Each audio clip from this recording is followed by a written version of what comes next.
You ever feel like we've been playing the same 5 RPGs on PS2 forever? But what if I told you some of the best games on the system you might never even heard of? I'm talking combat systems that slap, stories that go way harder than they should have, and ideas so ahead of their time, they still feel fresh today. So if you're ready to go beyond the usual top 10s and uncover the real hidden treasures of the PS2 era, stick around.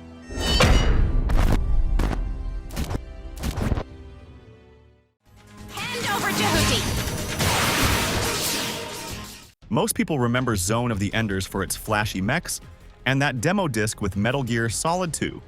But what they should remember is the second runner. This sequel didn't just improve on the first game, it straight up redefined what fast-paced mech combat could feel like.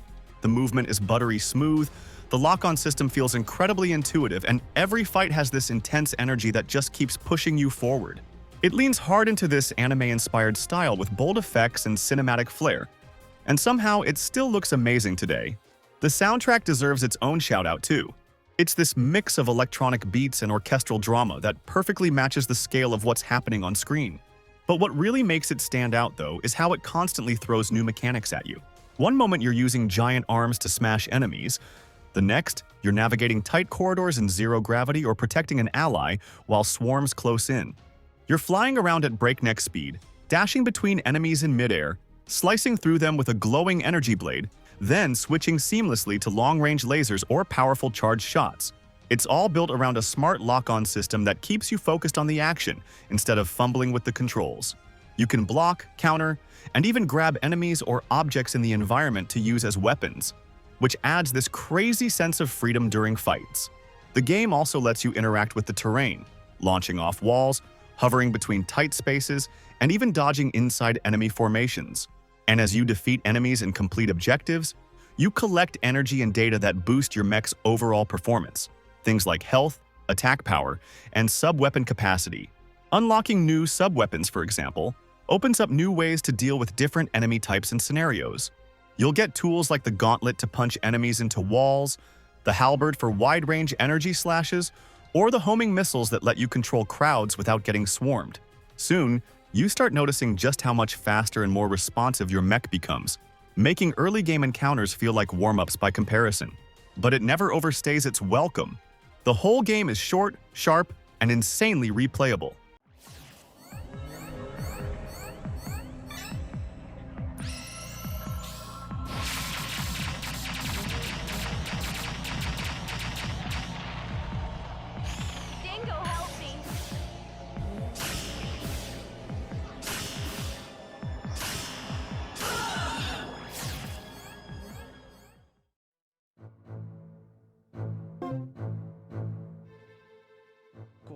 Most RPG fans never got the chance to try Growlancer 2, and honestly, that's a shame. It's one of those games that completely breaks away from the usual turn-based formula. Instead of your typical back-and-forth combat, battles happen in real time on a grid, and you need to constantly move your characters, interrupt enemy actions, and think several steps ahead. The story centers around Wine, a young officer caught in a power struggle between nations on the brink of war. What starts as a tale about duty quickly becomes something deeper, with moral choices that actually change the direction of the plot. Who you trust, who you fight, and how you handle key moments can lead to drastically different outcomes. It's not just about good or bad endings either. The game has multiple branching paths, different party members depending on your choices, and even romance options that shift the dynamics between characters. What really makes the battles stand out is how they blend the precision of tactical RPGs with the urgency of real-time decision-making. Once the fight begins, there's no traditional turn order. You're constantly watching character gauges fill up, timing your commands, and repositioning units on the fly. Movement, spellcasting, and even basic attacks take time to execute. So knowing when to interrupt an enemy's action or when to pull back and regroup becomes just as important as hitting hard. Also, each character equips a ring weapon, and these rings determine how many magic gems you can slot in, and what kind of gems they'll accept. These gems are where your spells and passive abilities come from. You'll find different types throughout the game, tied to elements like fire, wind, or light, and each one grants specific skills, from healing spells to elemental attacks to status boosts. Some rings have unique slot layouts or elemental affinities, so figuring out the best combo of ring and gems becomes this deep customization puzzle. Between missions, you can interact with your team, learn about their pasts, and build bonds that affect both the narrative and combat. These small moments of connection add weight to every battle, because you actually care about the people you're fighting alongside. The art style leans into that classic early 2000s anime look, with character designs that are full of personality. And even now, it holds up surprisingly well, especially in the dialogue scenes and animated sequences.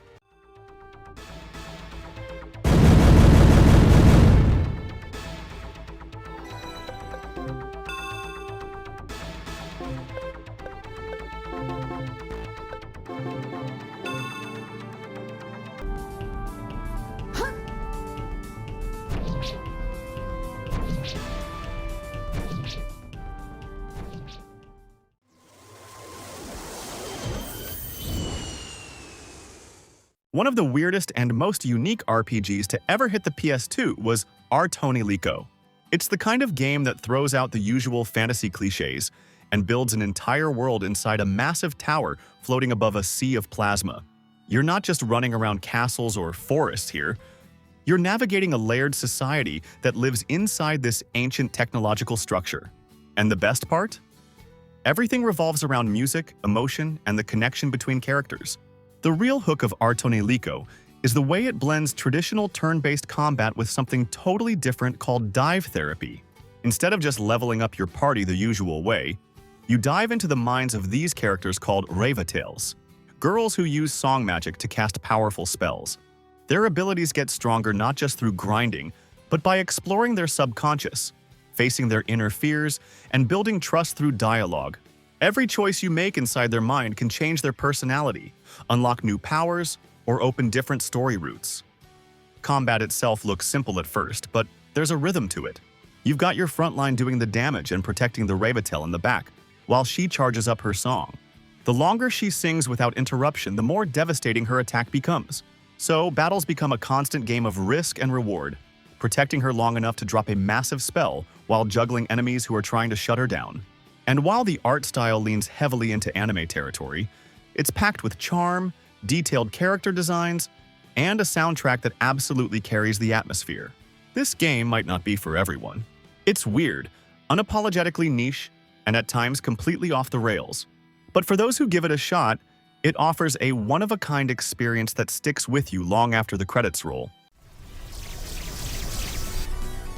I can sense your thoughts.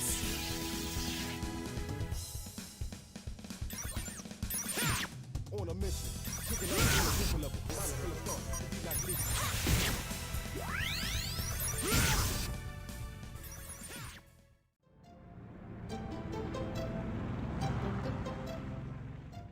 Let's talk about one of the biggest curveballs from the PS2 era.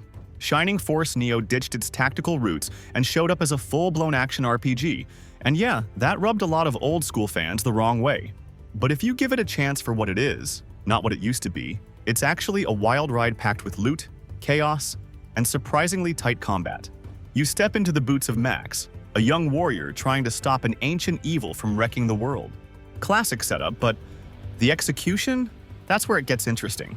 The game throws you into real-time battles filled with screen-shaking spells, massive enemy hordes, and that classic numbers flying everywhere feel you expect from hack-and-slash RPGs. Think Diablo, but anime. And instead of micromanaging units on a grid, you're upgrading weapons, equipping runes, and unlocking skills through a massive sphere grid-style system. There's real flexibility in how you build your character. You can focus on brute strength and slash your way through everything like a powerhouse. Or you can stay back and unleash massive area spells, turning the battlefield into a war zone with pure magic. And as you progress, you recruit a full party of AI-controlled allies, each with their own combat style, abilities, and special roles in battle. Some characters are tanks that draw enemy aggro, others specialize in healing or ranged damage, and their presence can make or break your survival during tougher encounters. What's even more impressive is that they level up with you and unlock new skills as the story moves forward, making them feel like real teammates, not just background support. But what really makes Shining Force Neo stand out is how much content it packs into its dungeon design. The levels are long, filled with secrets, mini-bosses, and enough loot to keep that dopamine hit coming. Enemy waves ramp up in intensity and it constantly feels like you're 5 seconds away from being completely overwhelmed, which keeps you locked in the entire time.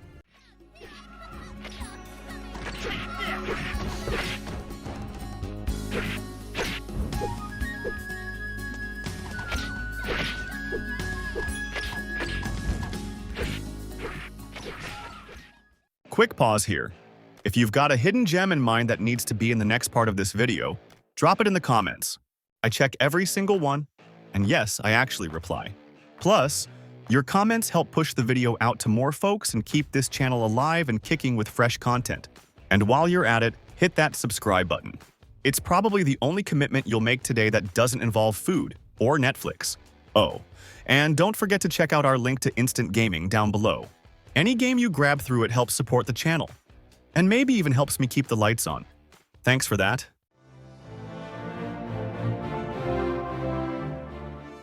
Now let's talk about one of the most slept-on tactical RPGs from the PS2 era, Stella Deus. This game dropped with zero fanfare, but if you give it a shot, it's got some serious depth. The story takes place in a dying world where the air itself is slowly killing everything. No magical resets, no ancient gods to save the day, just desperation, politics, and people scrambling to survive. It uses a grid-based, turn-based setup, but everything happens in real-time order based on a unit's speed, which means battles move fast. But every decision still requires strategy. Equipment also plays a huge role. Weapons come with unique traits and can be enhanced or combined through synthesis, letting you craft gear that actually complements the way you build your characters. And throughout the game, you collect various materials that can be used to create everything from weapons and armor to consumables and rare items. But you don't just buy blueprints or find them in chests.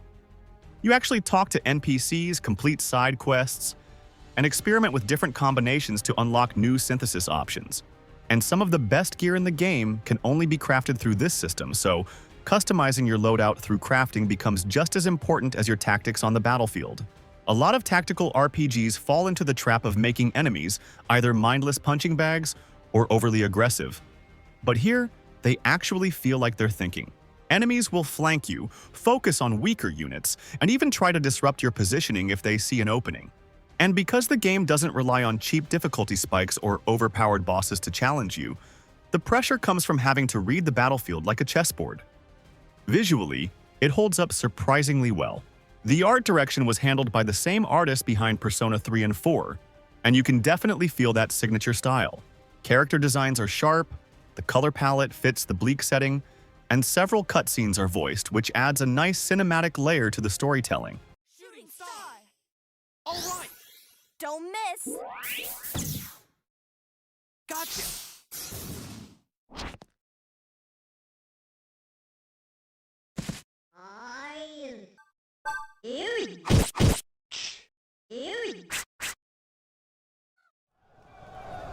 Jack, you have grown strong. Radiata Stories is one of those games that came and went without much noise, but man, it deserved way more love. It drops you into a world where humans and non-humans live side by side, but that piece is hanging by a thread. But what makes this game stand out isn't just the story or the combat. It's the way the entire world feels alive. Every single NPC in the game has a daily routine. They wake up, go to work, eat, sleep, and yeah, you can follow them around and see their whole schedule unfold. You play as Jack, a loudmouth kid trying to make a name for himself in a city obsessed with knights and glory. At first, things seem pretty lighthearted. The dialogue's funny, the characters are full of personality, and the world is colorful in that classic PS2 era charm. But then the game hits you with a massive tonal shift. The story takes a darker turn, and you're forced to choose a side in a growing conflict between humans and the other races. That choice completely changes how the second half of the game plays out, including which characters you can recruit, what areas you visit, and how the story ends. Now let's talk about that recruitment system, because you can literally recruit over 170 different characters. They all have their own backstories, personalities, and abilities. Some are easy to find, but others take real effort, like helping them through side quests or catching them at a specific time of day. And once they join your party, you can bring them into battle, customize your team, and mess with tons of combinations. The combat is real-time and happens right there on the field. No separate battle screens or flashy transitions. Once you're locked onto an enemy, you can move freely, chain together combos, block, and even issue commands to your squad. Jack's moveset is customizable depending on the weapon type you're using. And as you level up, you unlock new abilities through a skill link system. It's not a super complex, but it has just enough depth to keep things interesting, especially when you start syncing up attacks with your team.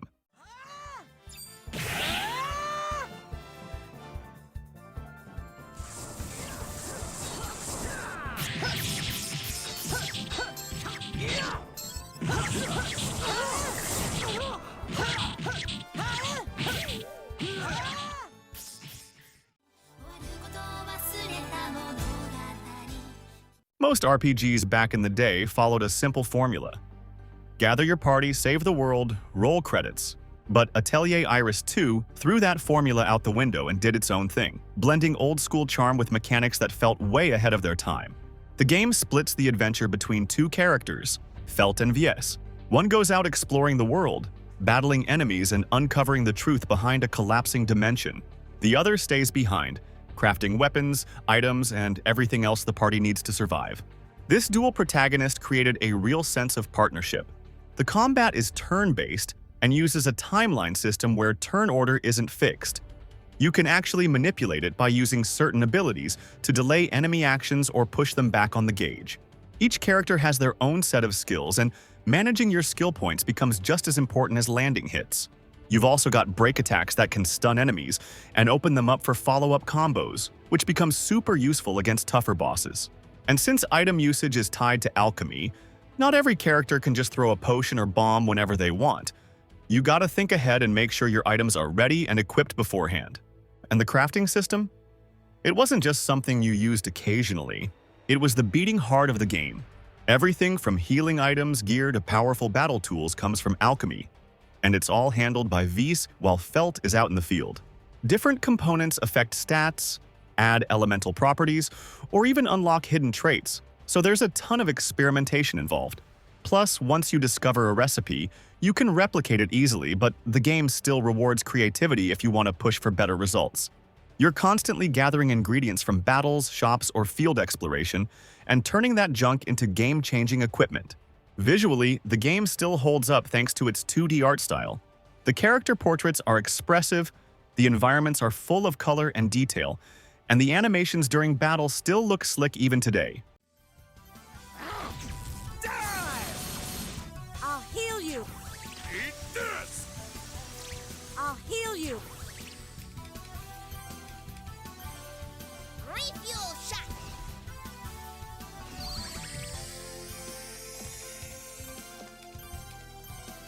Eat this.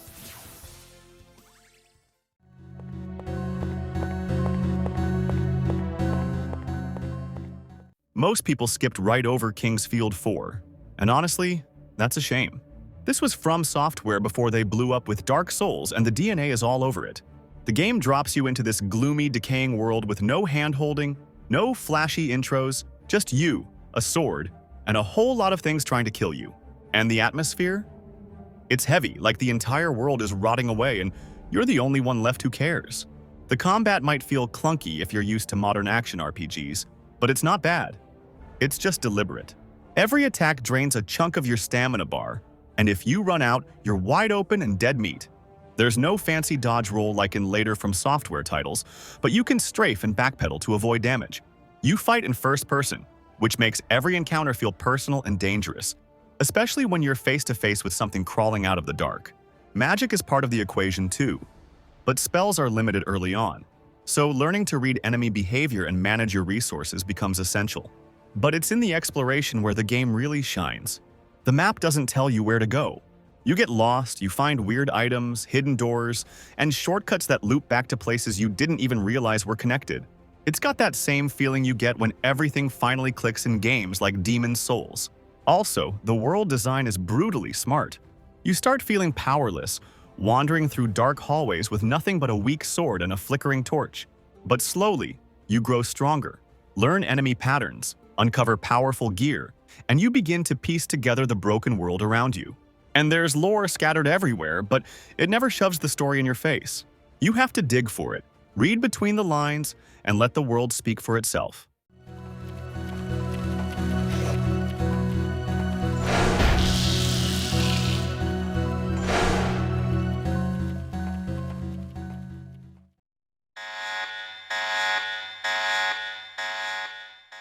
Most folks think they know what to expect from a Mega Man game. Fast-paced platforming, precise jumps, and relentless boss fights. But Mega Man X Command Mission threw all of that out the window and decided to do something completely different. This game ditched the classic side-scrolling action and turned itself into a full-blown turn-based RPG. And surprisingly, it worked. Set in a future where reploid technology keeps evolving, you step into the boots of X and his team as they try to stop a rebellion threatening the world. The story might seem simple on the surface, but it dives into deeper themes like loyalty, identity, and sacrifice. What really sells it, though, is how much character each party member brings to the table. From Zero's brooding presence to newcomers like Cinnamon and Spider, everyone has a unique role both in combat and in the story. The combat system is where things really shine. It blends traditional turn-based mechanics with action elements. Each character has their own action trigger, basically a special move system that feels like a minigame. Some triggers require timed button presses. Others involve charging power or making strategic choices. You've also got something called Hyper Mode, where certain characters can transform mid-fight to gain massive buffs and new abilities, but it's limited. But what makes the system really stand out, though, is the use of force medals. These let you tweak your squad's stats and abilities in some pretty wild ways. And if you push things too far, you can actually overload your character and get hit with negative effects. It turns combat into this tight balance of offense, defense, and customization. Add in a constantly rotating party setup and enemies that require real strategy to beat, and you've got one of the most underrated battle systems on the PS2. The visuals go for a cel-shaded anime look that still holds up surprisingly well, especially when you're mid-battle and the screen lights up with flashy special attacks. Character models are clean and expressive, and each transformation or skill has its own over-the-top animation that gives the fights a real sense of style. The environments might not be packed with detail by today's standards, but they've got a sleek, futuristic vibe that fits the world perfectly.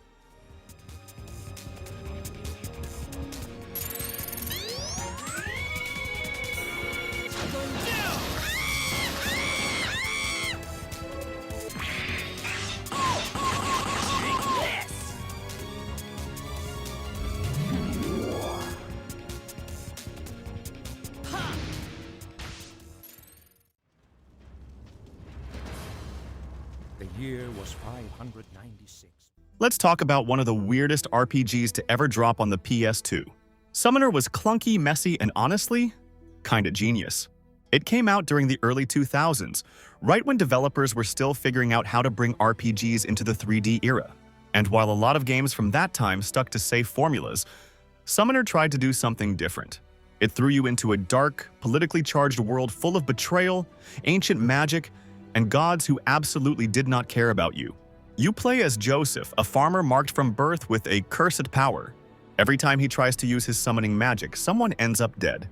Kingdoms are at war, secret cults are pulling strings from the shadows, and you're stuck in the middle trying to figure out if your power is a blessing or a curse. Instead of random encounters or basic menu-based fights, Summoner had this semi-real-time system where you could string together combo attacks by hitting the right buttons in sequence. It felt experimental and yeah, kinda janky, but it had a rhythm to it. The real fun, though, was unlocking new summons. Massive creatures with insane powers that completely changed how battles played out. They were tied to your character's identity, and each one came with lore that expanded the world around you. The environments were huge for the time, with sprawling cities, creepy ruins, and forests that felt like you could actually get lost in them. Summoner didn't always hit the mark, but it tried things most games were too scared to attempt.